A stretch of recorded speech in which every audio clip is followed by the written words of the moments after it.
السلام علیکم ورحمۃ اللہ وبرکاتہ۔ آج ہم آپ کو ایک ایسی قوم کی کہانی سنانے جا رہے ہیں جو دنیا کی سب سے طاقتور، ترقی یافتہ اور مہذب قوموں میں سے ایک تھی، جسے اللہ نے طاقت دی، زمین دی، دولت دی، لیکن وہ اللہ کو بھول گئی۔ اور پھر وہ وقت آیا جب اللہ کا عذاب ان پر نازل ہوا اور سب کچھ ختم ہو گیا۔ یہ ہے قوم عاد کی کہانی۔ قوم عاد حضرت نوح کی قوم کے بعد ایک بڑی اور بااثر قوم کے طور پر ابھری۔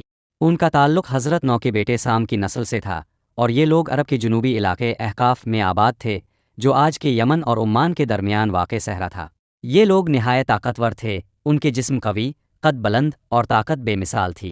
ان کا شہر حرم ذات العماد کہلاتا تھا، جو ستونوں والا شہر تھا، ایسا شہر جو دنیا میں پہلے کبھی نہ بنایا گیا۔ یہ لوگ عظیم الشان محل بناتے، قلعے تعمیر کرتے، کھجوروں کے باغات، زراعت اور تجارت میں کامیاب تھے۔ لیکن جیسے جیسے ان کی ترقی بڑھی، ویسے ویسے ان کا تکبر بھی بڑھا۔ وہ کہتے تھے، ہم سے زیادہ طاقتور کوئی ہے۔ اللہ نے ان کی ہدایت کے لیے ایک نبی بھیجا، حضرت ہود۔ وہ خود بھی قوم عاد میں سے تھے، نرم خو، سچے، عقل مند۔ انہوں نے اپنی قوم کو اللہ کی طرف بلایا، اے میری قوم، صرف اللہ کی عبادت کرو، وہی تمہارا رب ہے، تمہیں اس نے پیدا کیا، زمین دی، آسمان بنایا۔ لیکن قوم عاد نے کیا کیا؟ وہ ہنسے، مذاق اڑایا اور کہا، ہود تو ہمیں ہمارے معبودوں سے روکنے آیا ہے، کیا تو ہمیں ڈرا رہا ہے کسی عذاب سے؟ ہم تجھے جھوٹا سمجھتے ہیں۔ حضرت ہود نے بار بار سمجھایا، نرمی سے، محبت سے، لیکن ان کے دل پتھر ہو چکے تھے۔ وہ کہنے لگے، ہمیں تیرے کہنے پر اپنا مذہب نہیں چھوڑنا۔ حضرت ہود نے کہا، اگر تم باز نہ آئے تو تم پر اللہ کا عذاب آئے گا، لیکن قوم نے اس وارننگ کو بھی نظر انداز کر دیا۔ پھر اللہ نے قحط بھیجا، زمین سوکھ گئی، بارش بند ہو گئی، فصلیں تباہ ہو گئیں۔ حضرت ہود نے کہا، اللہ سے توبہ کرو، وہ تم پر رحم کرے گا۔ قوم عاد نے کہا، یہ تو ایک وقتی آفت ہے، ہم خود ہی اس سے نکل جائیں گے۔ وہ پھر بھی اپنے بتوں کو پوجتے رہے، اپنے مظالم سے باز نہ آئے۔ ایک دن وہ بادلوں کو آسمان پر دیکھتے ہیں، جو دور سے آتے دکھائی دیتے ہیں۔ وہ خوش ہوتے ہیں، دیکھو بادل آ رہے ہیں، اب بارش ہوگی۔ لیکن حضرت ہود نے کہا، یہ بارش کا بادل نہیں، بلکہ یہ عذاب ہے جو تمہارے لیے آ رہا ہے۔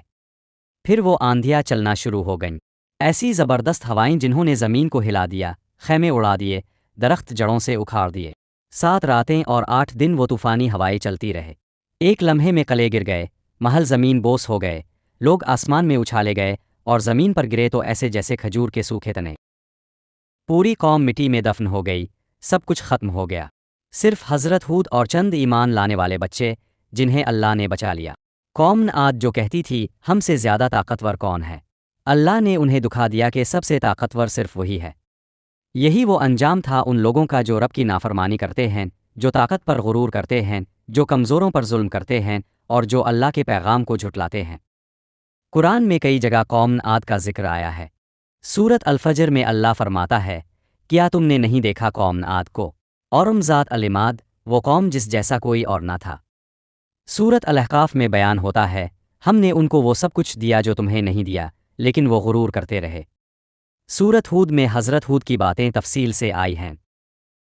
آج ہم ترقی کرتے جا رہے ہیں، عمارتیں بنا رہے ہیں، طاقتور ہو رہے ہیں، لیکن اگر ہم اللہ کو بھول گئے، اگر ہم نافرمانی کرتے رہے، اگر ہم اپنے غرور میں آ گئے تو انجام کیا ہوگا؟